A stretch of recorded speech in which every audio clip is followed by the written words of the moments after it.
For this week's breakdown, I want to take a look at an offensive play that I've been running quite a bit out of the strong close formation that I've had a lot of success with as far as attacking man coverage. And the name of the play is called Strong Close Play Action Deep Cross.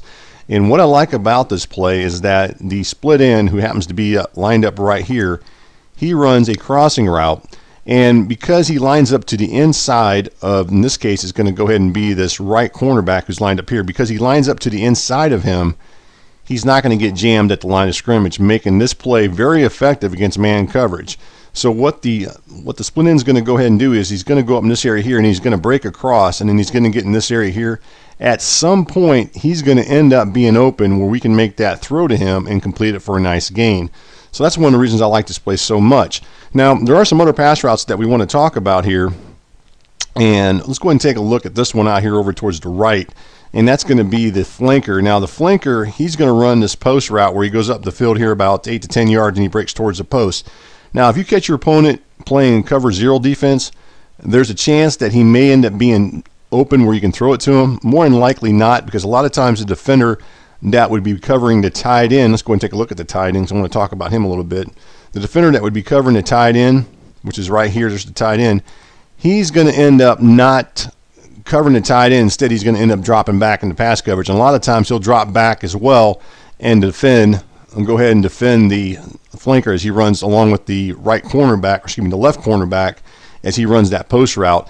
And when that happens, you basically just have two guys covering the flanker. So there's not a lot of times you may not find that open, but you at least want to take at least an initial read at it and see if he's going to be there.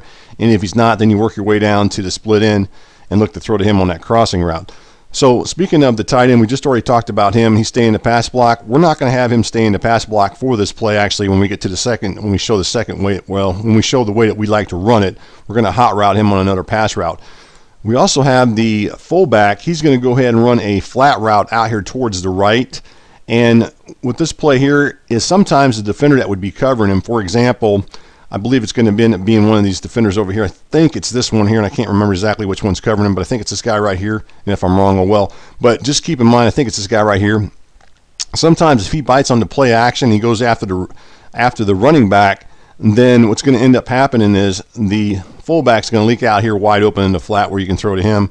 And then the same thing with the running back. He's going to get the play fake in this area here from the quarterback, and then he's going to leak out here towards the flat. And you may end up finding him open depending on if the defender bites on the play action or not. I wouldn't always count on that because a lot of times they don't. But if they did, you could look for the halfback or the fullback in the flat.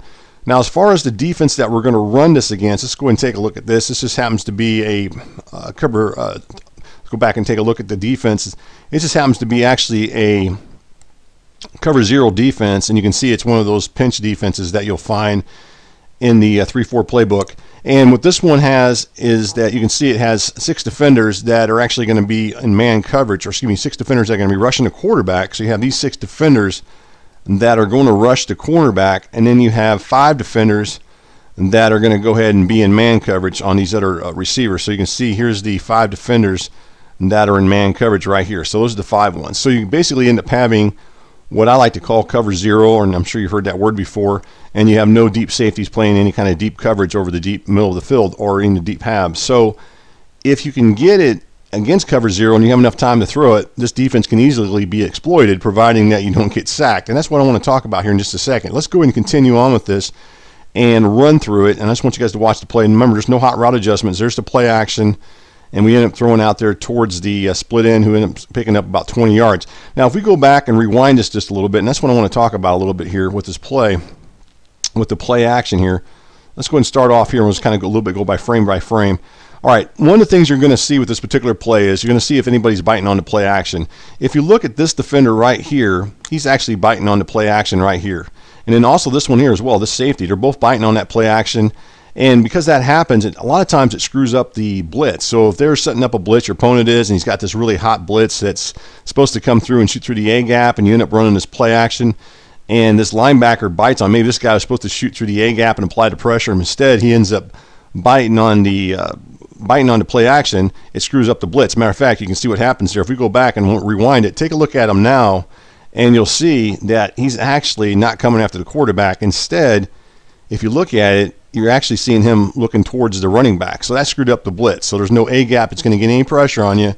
And then with the quarterback, once you come out of the play action animation, you can start looking downfield, looking to see who's going to be open. So you're looking here to see which guys are going to be open, possibly the fullback, maybe in the flat coming open. But you're looking down here and you're keeping your eyes forward, looking for one of these receivers. Let's keep going on through this. And as you keep going through it, you can kind of come down here and take a look at it, and you can start seeing who's going to be open right here. Now, as we make that throw, you can see that we hit the split in on that crossing route. Now, if you go back and rewind it again, something else I was talking about earlier, you're going to notice that these two defenders up here are actually in coverage, and they're covering the flanker on that deep post route, and that's the reason that we don't make this throw to him. We might try that, and if you did, you'd have to lead the pass out in this area here. So if you were going to make this throw to him out in this area here, you'd want to go ahead and throw it hard left. If you were using a controller here and thinking about it as a clock, you'd want to go ahead and throw it hard left into this area here where you can make that throw to him, and hopefully he'd make that catch. But that's probably not the safe. That's not the safe throw because you got two defenders covering him. So instead, we go ahead and we look to go ahead and throw to our next read, which is this guy right here, which in this case is going to end up being that split in as he comes across, and that's who we make the throw to, and we end up completing it for a nice gain. All right, let's go ahead and continue on this because I want to show you something else with this play. Actually, let's go back one last thing before we go through, because I want to show you this other thing about where I'm going to talk about here in just a second. I want you guys to notice something too. This halfback that's right here, you're going to notice that, remember he's supposed to be running that flat route in this area here. I want you guys to notice something when we run this play, when we do the hot route adjustments that we're about to make. He actually goes out and runs that route, which is fine. So let's go ahead and continue on here because I want to show you what's going to happen when we do something else here in just a second. So let's go on to the next thing where we're going to do the hot route adjustments here and take a look at those. So let's go and make our hot route adjustments. The first thing that we're going to do here is we're going to go ahead and hot route the tight end on an out route, such as what you're going to see on your screen right there. So there's the tight end. He's now running a hot route instead of staying in the pass block. We're also going to go ahead and hot route the fullback to stay in the pass block towards the right, such as you see on your screen there. So now you can see that he's staying in. So the only thing we did here is we just basically flip-flopped the fullback. Rather than him running that flat route, he's now staying in the pass block, much like the tight end was. And rather than the tight end staying in the pass block, he's running the out route, which essentially just goes towards the flat. So really didn't change up a lot as far as the route concept per se, because still kind of doing the same thing. But now we just got the tight end, who I feel is a lot better receiver than what the fullback is. So that's the one main adjustment there. But as far as the pass reads go, we're still going to kind of make the same reads as we shown earlier. So we're going to look to go ahead and throw to this guy here first, which is going to be the flankers running that deep post. Then we're going to work our way down to this guy right here, which happens to be the split in, running the crossing route. And then finally, we're going to look to go ahead and throw to the tight end who's running that out route. And then, of course, the running back, and probably will never even get to the running back, but he'd be our fourth option. So as far as the quarterback and as far as our reads are concerned, as we come out of this play action, then we're going to go ahead and look to throw here, here, or here. Now, speaking of the play action, we're going to do one other thing that's kind of cool here, and we're going to change things up. Even though we're going to run the play action play and we're not going to cancel it for, say, as far as hot route and the running back, maybe on a swing route, we can still cancel the play action by simply holding down the right trigger. And I know some of you guys already know that, but we can go ahead and hold down this right trigger button right here and cancel the play action as soon as the ball snapped. Now, the cool thing about canceling it is that it'll get the quarterback out of the play action animation where he won't fake the handoff to the running back. But as far as the defense is concerned, they're still going to think it's a play action play and bite on the play action, even though we come out of the animation a heck of a lot quicker. So that's what I want to show here. So let's go ahead and continue on with this, and then I'll show you what I mean here. So we're going to go ahead and run the play, and then we're going to go ahead and look to throw down the field, which we do, and we end up hitting the same receivers we did before, which is going to be the split in. Let's go ahead and rewind it, because this is where I want to show this so you can get a little bit better understanding what I'm doing here. So here's the ball being snapped. Now at this point, I'm holding down that right trigger. So at this point, even though the quarterback is acting like he's going to go ahead and throw it or go ahead and hand it off to the running back, I'm actually canceling the play action. But if you look, you're going to notice that these defenders here that are supposed to be rushing and coming after this quarterback here are actually going to end up biting on that play action, and it's going to screw up the whole blitz anyways, and they're still not going to get any pressure on me. Plus, there's something else that's going to happen. All right, there you go right there. You just saw, if you were just looking real close, you would have saw that this linebacker that I was pointing out earlier actually ends up going over here looking to tackle the running back, and I'm already out of the play action, and I'm rolling out with the quarterback over here towards the right looking to go ahead and throw it. And I'm already out of animation. If I didn't do this, the quarterback would end up somewhere over here, and then I would have to roll him out. But I'm already rolling out much, much quicker by doing this. So by holding down the right trigger, you still get the play action effect, but yet you're not actually doing play action. And then the other thing, by hot routing that fullback to stay in the pass block, we got him over here. Plenty of pass protection in here. No one's going to get in here.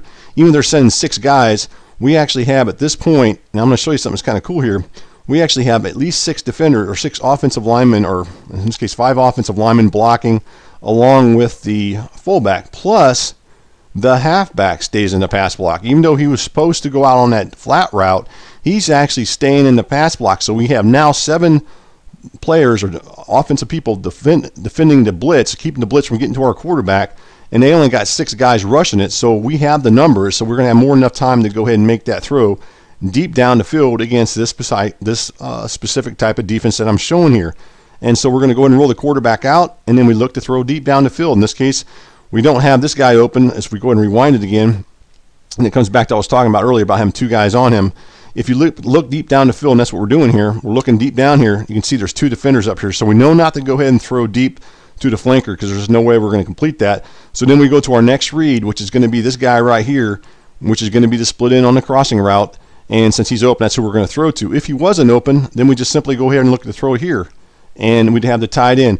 If no one was open, if we had a fast quarterback, then I think you guys can imagine that we could go ahead and just take off and run and look to pick up some positive yards that way. So a nice play to go ahead and pick up some yardage as far as attacking man coverage is this play right here, which is called strong close play action deep cross.